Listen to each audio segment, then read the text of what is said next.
Israel पर Hamas के हमलों में हलाक इसराइलियों की तादाद 700 से ऊपर चली गई। जख्मियों की तादाद 2200 से ज़्यादा हो गई। मुतादिद की हालत तशवीशनाक। मरने वालों में सीनियर फौजी अफसर समेत 50 फौजी एहलकार भी शामिल हैं। हमास ने इसराइली फौजी अड्डे पर हमले की नई वीडियो भी जारी कर दी। इसराइली हमलों में शहीद फ़लस्तीनियों की तादाद 413 हो गई। 2300 जख्मी। इसराइल के 8 शहरों में अब भी इसराइली फौजियों और हमास के दरमियान लड़ाई जारी है। 100 से ज़्यादा यरगमाली गजा में हमास की तहवील में है। फ़लस्तीनी मज़ाहमती ग्रुप इस्लामी जिहाद का 30 से ज़्यादा इसराइलियों को यरगमाल बनाने का दावा। अमरीका का इसराइल की मदद के लिए जंगी बहरी बेड़ा भेजने का ऐलान। अमरीकी वज़ीर दिफ़ा लॉयड ऑस्टिन ने कहा है कि अमरीकी फ़ज़ाइया भी इलाके में अपनी ताकत बढ़ाएगी। इसराइली फ़ौज के लिए मज़ीद फ़ौजी साजो सामान भेजने का भी ऐलान। हमास ने कहा है कि अमरीकी इमदाद फ़लस्तीनियों के खिलाफ जाहिरियत के मुतरादिफ है। सलामती काउंसिल का बंद कमरा इजलास जारी।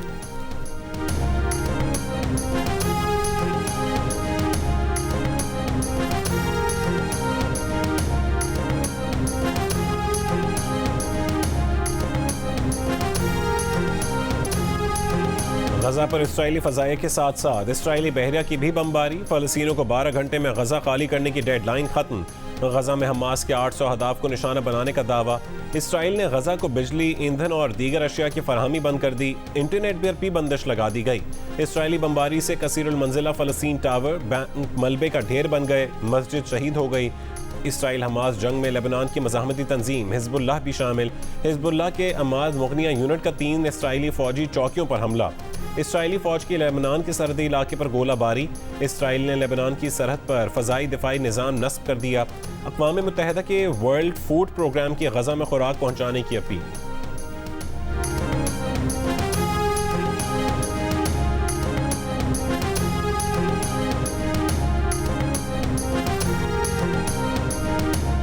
अमरीकी वज़ीर ख़ारजा एंटनी ब्लिंकन ने कहा है कि इसराइल पर हमलों में ईरान के मुलव्वस होने के शवाहिद नहीं मिले। हमास का हमला सऊदी इसराइल ताल्लुकात में खलल डालने के लिए हो सकता है।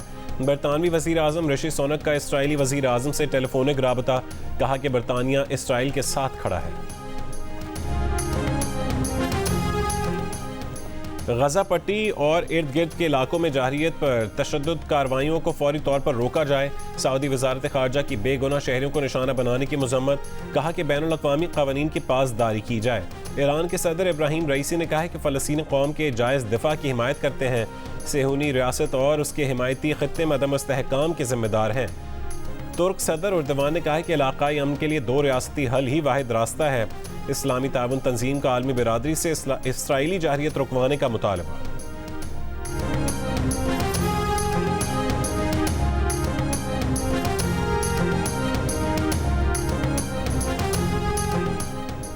हमास के हमलों से खौफजदा इसराइली शहरों के मुल्क से निकलने की कोशिशें। तल अबीब के बेन गोरियन एयरपोर्ट पर परवाज़ों की मनसूखी के ऐलानात के बावजूद इसराइली शहरियों का रश लग गया।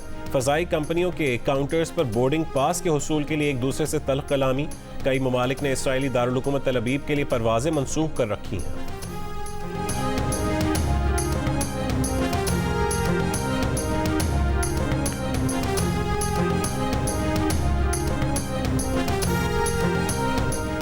कैथोलिक मसीहियों के रूहानी पेशवा पोप फ्रांसिस का इसराइल और फ़लस्तीन से फौरी तौर पर कार्रवाइयाँ रोकने का मुतालबा। बयान में कहा है कि जंग कभी भी मसाइल का बेहतर हल साबित नहीं होती। हमास की कार्रवाइयों के हक़ में यमन, कुवैत, ईरान, इराक, तुर्की, उर्दन और लेबनान समेत दीगर मुस्लिम ममालिक में मुजाहरे। अवाम की बड़ी तादाद फ़लस्तीनी परचम थामे शरीक हुई। फ़लस्तीन के हक़ में नारे।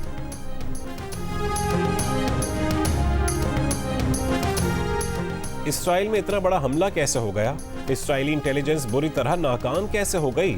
इसराइली मीडिया ने सवालात उठा दिए। इसराइली रियासत, वज़ीर आज़म, फ़ौज और इंटेलिजेंस को बुरी तरह नाकाम करार दे दिया। बरतानवी अखबार के मुताबिक इसराइली इंटेलिजेंस ने एक हफ्ते पहले ही कहा था कि हमास को इसराइल पर हमले करने में कोई दिलचस्पी नहीं। गजा के शहरियों को इसराइल में नौकरियों के इजाज़तनामे और दीगर मुआशी फ़वाइद की वजह से हमास हमला नहीं करेगी।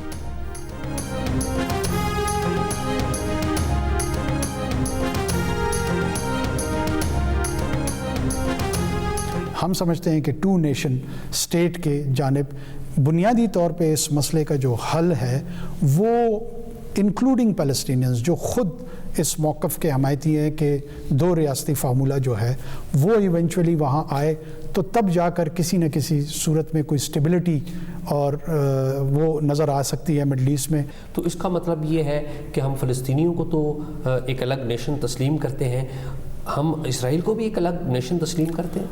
हम बिल्कुल भी नहीं तस्लीम करते।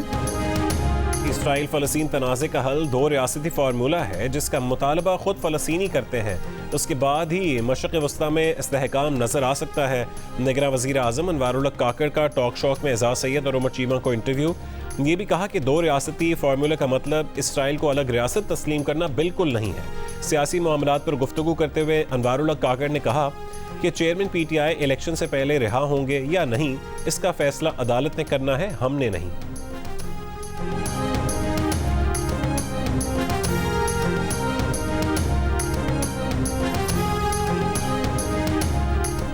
साबिक वज़ीर दिफा ख्वाजा आसिफ ने भारतीय वज़ीर आज़म नरेंद्र मोदी के इसराइल से इज़हार यकजहती पर कहा है कि नस्लकुशी के परिंदों के झुंड एक साथ आते हैं।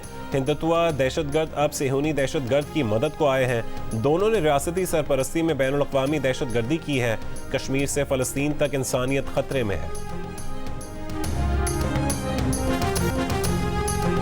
शेर को हराने वाले मिटाने वाले कई आए और कई गए, शेर वहीं खड़ा है। नवाज शरीफ इस धरती का बेटा है, उसे किसी ने फॉरेन फंडिंग के जरिए लॉन्च नहीं किया। नरीम नवाज का लाहौर के ठोकर न्याज बेग में जलसा आम से खिताब, कहा कि नवाज शरीफ को इक़्तिदार से नहीं बल्कि आपकी जिंदगियों से खुशियों को निकाला गया। नवाज शरीफ ने अवाम की खातिर इक़्तिदार के दिन कम देखे और मुश्किलात के दिन ज्यादा देखे। उनकी जिंदगी में 11 साल जलावतनी के हैं। कौम नवाज शरीफ का रास्ता इसलिए देख रही है कि वो हमेशा मुल्क को ठीक करके दिखाता है। 4 साल ऐसे जोकरों की हुकूमत थी जो जितनी बड़ी गाली देता था उसे उतनी बड़ी वजारत मिलती थी। हेल्थ कार्ड जिसका ठेकेदार आज कोई और बना है, वो प्रोग्राम भी नवाज शरीफ ने बनाया। मरीम नवाज ने जलसे में आवाम को नवाज शरीफ के मंसूबे भी गिनवाए।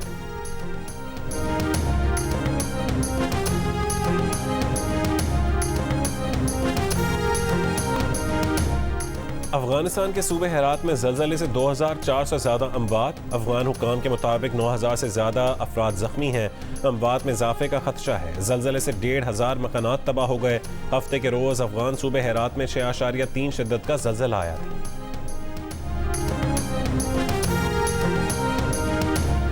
पाकिस्तान मुश्किल वक्त में अपने अफगान भाइयों बहनों के साथ है। बहाली की कोशिशों में हर मुमकिन ताउन फराहम करेंगे।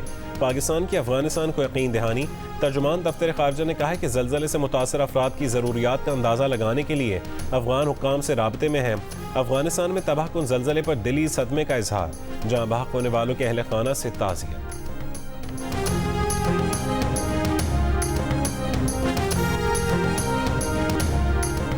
वर्ल्ड कप में भारत ने ऑस्ट्रेलिया को 6 विकेट से शिकस्त दे दी। 200 रन का हदफ 42वें ओवर में हासिल कर लिया। ऑस्ट्रेलियाई टीम पहले बैटिंग करते हुए 199 रन पर ढेर हो गई। भारतीय स्पिनर्स ने कैंगरूज की एक न चलने दी। जडेजा ने 3, कुलदीप यादव और जसप्रीत बुमराह ने 2 विकेटें हासिल की। हदफ के ताक़ुब में भारत का top order fail. Opener Ishan Kishan, Rohit Sharma और श्रेयस अय्यर 0 पर पवेलियन लौट गए।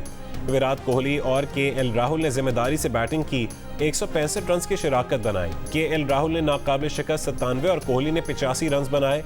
ऑस्ट्रेलिया के जोश हेजलवुड ने 3 विकेटें हासिल की।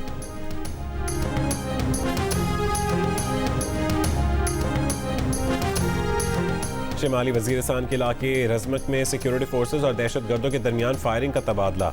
ISPR के मुताबिक फायरिंग के तबादले में दहशतगर्द अजीमुल्ला उर्फ गाजी हलाक, असलहा और गोला बारूद बरामद।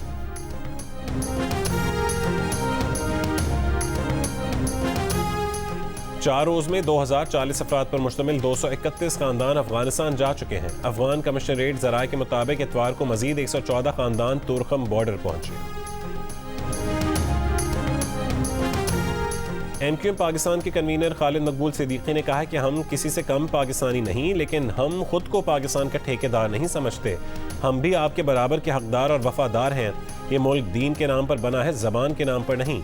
पाकिस्तान मुस्लिम अलायंस दीवान के रहनुमाओं के हमरा प्रेस कॉन्फ्रेंस में कहा कि MQM के साथ खड़ा होना आसान फैसला नहीं है। आप हमारे साथ खड़े हुए हैं, हम आखिर तक आपके साथ खड़े रहेंगे।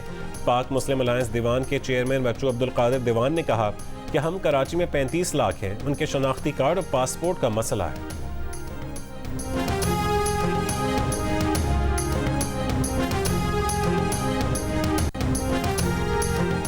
इसराइल एक कौम की नस्ल कुशी कर रहा है। निगरान वजीर आजम ने इस लड़ाई पर दो रियासतों के दरमियान लड़ाई का बयान दिया। ये दो रियासतों की लड़ाई नहीं, जालिम और मजलूम की लड़ाई है। अमीर जमात इस्लामी सिराजुल हक का कराची में पेट्रोल और बिजली की कीमतों में इजाफे के खिलाफ मुजाहिरीन से खिताब। कहा कि बढ़ती हुई महंगाई ने अवाम के चेहरों से खुशियां छीन लीं।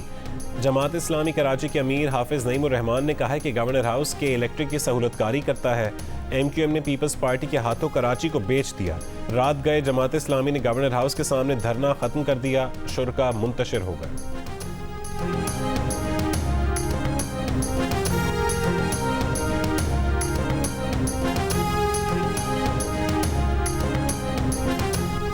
सिंध के कारकुन सिंधी टोपी और अजरक पहनकर नवाज शरीफ के इस्तकबाल के लिए मीनार पाकिस्तान आए। मरीम नवाज की फरमाइश। मिटियारी में नवाज शरीफ के इस्तकबालिया कमेटी के इजलास से वीडियो लिंक पर खिताब में कहा कि वो सिंध के कारकुनों का मीनार पाकिस्तान पर इंतजार करेंगी। नवाज शरीफ आपके लिए आ रहे हैं। हमजा शहबाज ने एक बयान में कहा है कि नवाज शरीफ की आमद पाकिस्तान की मुआशी तरक्की और खुशहाली की तैयारी है। चौथी बार नवाज शरीफ का वजीर आजम बनना पाकिस्तान की मुआशी तरक्की का चौथा मौका होगा।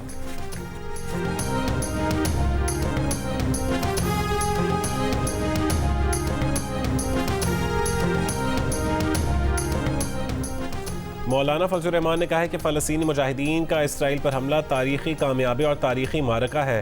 फ़लस्तीनी मुजाहिदीन ने अपने इलाकों को इसराइल के गासिबाना कब्जे से छुड़वाया है।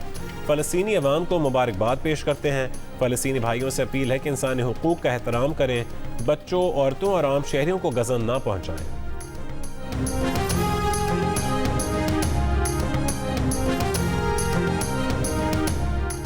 वर्ल्ड बैंक ने 50,000 रुपये से कम तनख्वाहों पर टैक्स लगाने की सिफारिश वापस ले ली। आलमी बैंक के तर्जुमान का कहना है कि सिफारिश 2019 के अदाद-ओ-शुमार पर मबनी थी, जिसे हालिया महंगाई और लेबर मार्केट के हालात की रोशनी में अपडेट करने की ज़रूरत है। आलमी बैंक इनकम टैक्स में छूट के लिए किसी खास नई सतह की सिफारिश नहीं करता। आलमी बैंक ने ताज़ा सर्वे करने की तजवीज़ देते हुए कहा है कि टैक्स की हदों में मुनासिब तब्दीलियों का अंदाज़ा नए सर्वे के अदाद-ओ-शुमार की बुनियाद पर किया जाना चाहिए। मुनासिब तब्दीलियाँ कम आमदनी के तहफ़्फ़ुज़ के लिए डिज़ाइन की जानी चाहिए।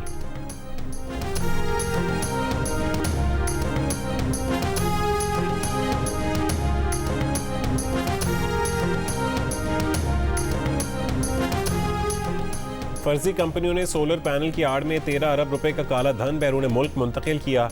डायरेक्टरेट पोस्ट क्लियरेंस ऑडिट ने सोलर पैनल्स के मजीद 6 फर्जी कंपनियां बेनकाब कर दी। दस्तावेज के मुताबिक 6 फर्जी कंपनियों में से 3 का ताल्लुक कराची और दीगर 3 का ताल्लुक कोयटा से है। FBI हुकाम के मुताबिक कस्टम्स पोस्ट क्लियरेंस ऑडिट की टीम ने 6 नए मुकदमात भी दर्ज करके गिरफ्तारियों के लिए टीमें बना दी हैं। एक फर्जी कंपनी का मालिक गिरफ्तार, 6 दिन का रिमांड ले लिया गया।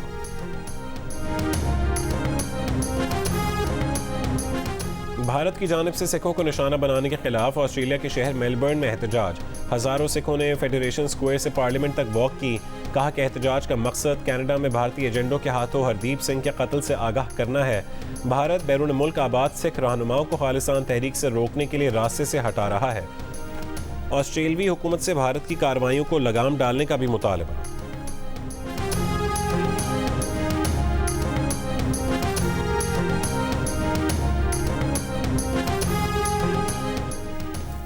क्रिकेट वर्ल्ड कप में पाकिस्तान और श्रीलंका का मुकाबला मंगल को होगा। पाकिस्तानी स्क्वाड की हैदराबाद दक्कन के राजीव गांधी स्टेडियम में प्रैक्टिस, बैटिंग और बॉलिंग की मशक़ें की, फील्डिंग ड्रिल्स के साथ फिजिकल सेशन भी किया।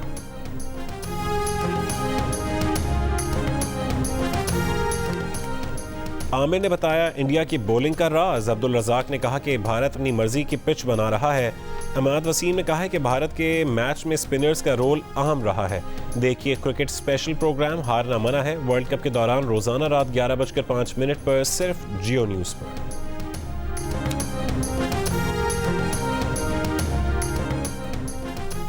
टाइटैनिक का मलबा देखने के लिए समंदर की तह में सफर के दौरान तबाह होने वाली आबदोज टाइटन पर फिल्म बनेगी। तबाहशुदा आबदोज में पाकिस्तानी बाप बेटे समेत 5 अफराद सवार थे।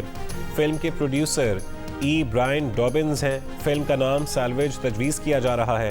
फिल्म में टाइटन के मिशन पर जाने से पहले और बाद के तमाम पहलुओं पर अक्सबंदी की जाएगी।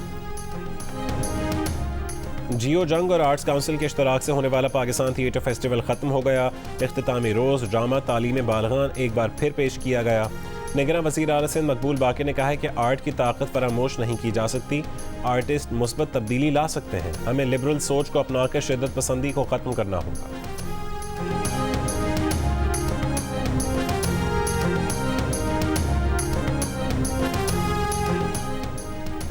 और स्कर्दू के सर्द सहरा में 3 रोज से जारी सरफरंगा जीप रैली का फाइनल राउंड मुकम्मल।